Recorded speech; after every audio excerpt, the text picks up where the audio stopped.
And look, we can see our first walkies out there on the flight line walk.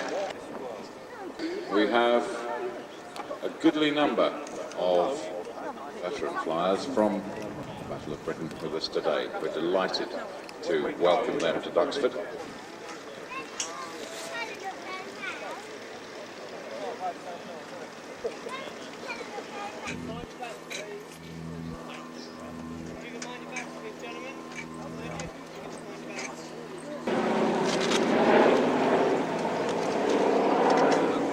Ladies and gentlemen, all those of you who are out there, that's going to happen in 5 minutes' time. So, those of you on the live side walk, those of you who are asleep on the grass in front of us out here, and anybody picnicking, start getting ready because you're going to be asked to move. Yes. Come on, 4.5 minutes now. We now need the live side of the aerodrome clear, so that we can start our preparations for the display in just over an hour from now.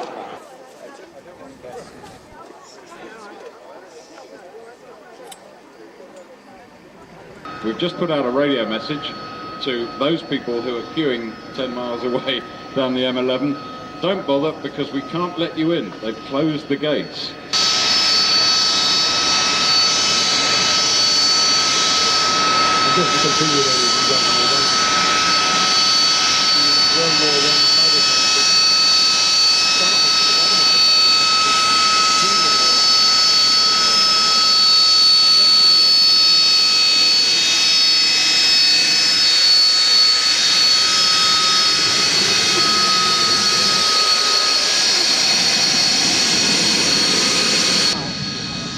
Dave Haynes, the Royal Air Force GR7 display pilot for this year. As the aeroplane comes by, have a look at the nozzles. There are 4 altogether.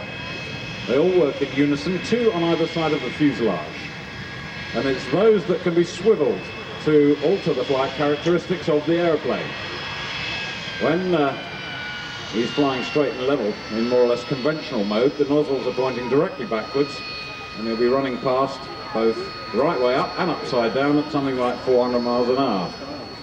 In hovering flight, the nozzles can be swiveled so they're actually pointing straight down, and the jet is balancing on a column of thrust. Let's have a look at this, see as he gets airborne and how much of a hole he churns up in our cross runway.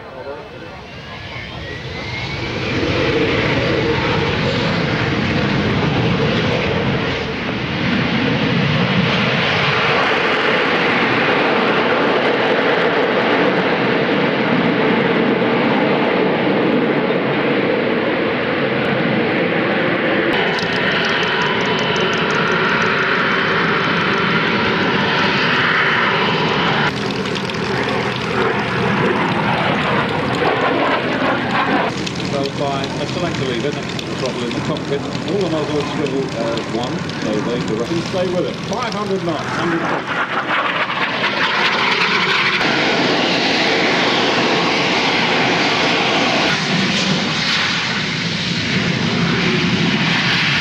And although it was employed by the Germans, who had built and flown operationally the 262 Swallow, it had the all-important swept wing, thereby addressing the problems of compressibility, enhancing the performance of the aircraft. As you can see, this features a straight wing, very much a piston engine aircraft, but with jet engines.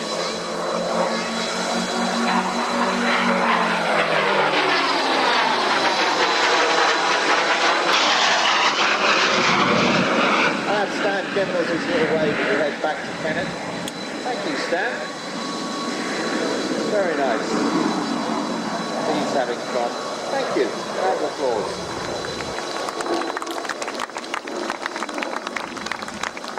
Now.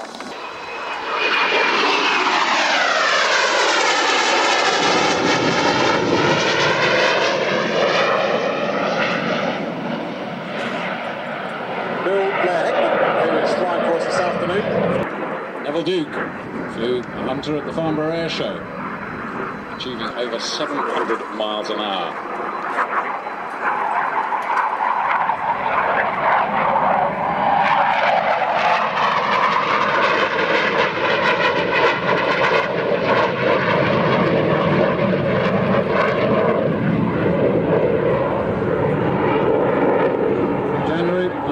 2. Mach 1 must be the sound in this airplane in the 40-degree dive. And in July, it will take the Hunter to Brussels in 25 minutes. Give the Hunter's first supersonic display to the public.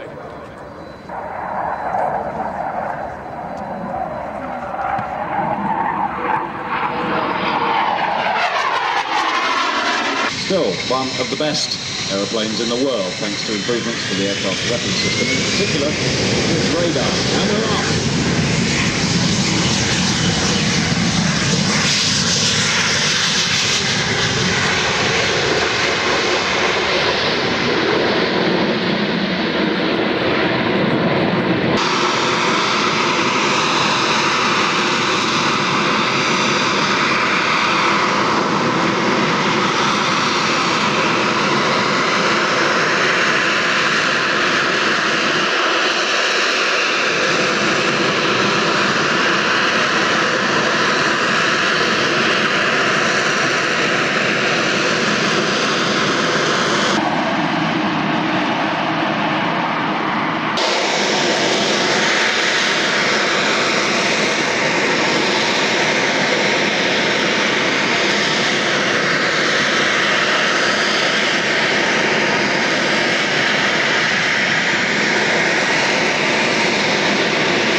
How about that then?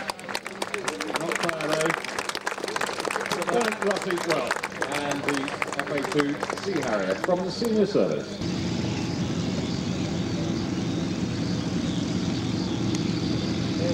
My friend Pell has just sent me up a glass of champagne. Thank you, Pell. That's what I like. Friends like that. Thank you, sir.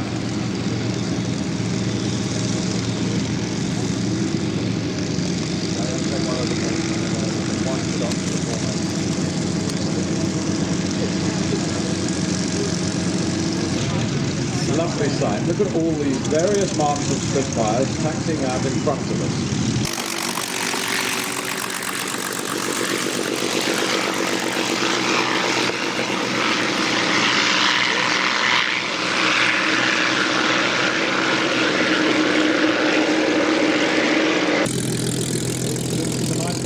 Here at Duxford, the first R1 Spitfire was delivered into operational Royal Air Force service by Jeffrey Quill.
this really is a very well-organised air show. The swan song of the Imperial War Museum's aerodrome manager, David Henchy. Well done, David, for putting this together.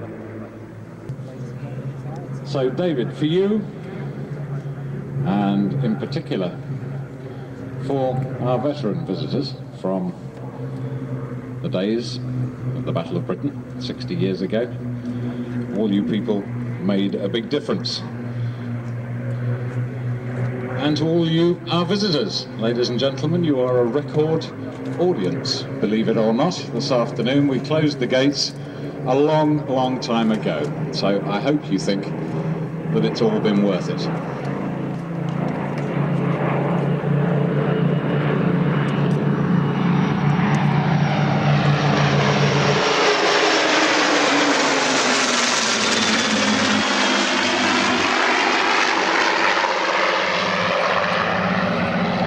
So from all of us, ladies and gentlemen, to all of you, I'm so proud to present the year 2000 Duxford Big Wing.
On the 10th of August 1940, the Prime Minister, Winston Churchill, had this to say.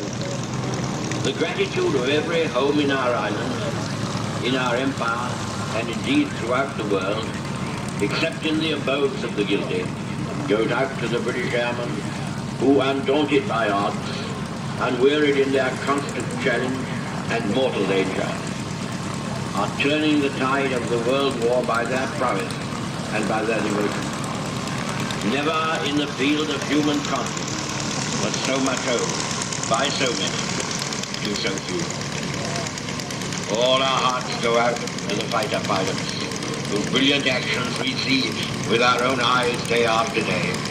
But we must never forget that all the time, night after night, month after month, our bomber squadrons travel far into the find their targets in the dark. Well done. Thank you.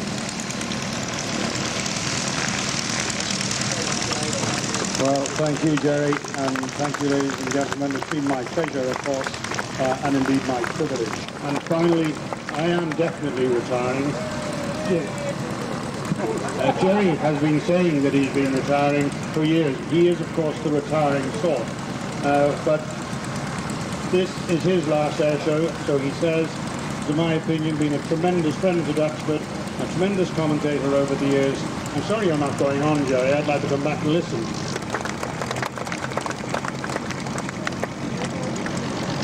Never in the field of air show commentating has so little been done by one individual.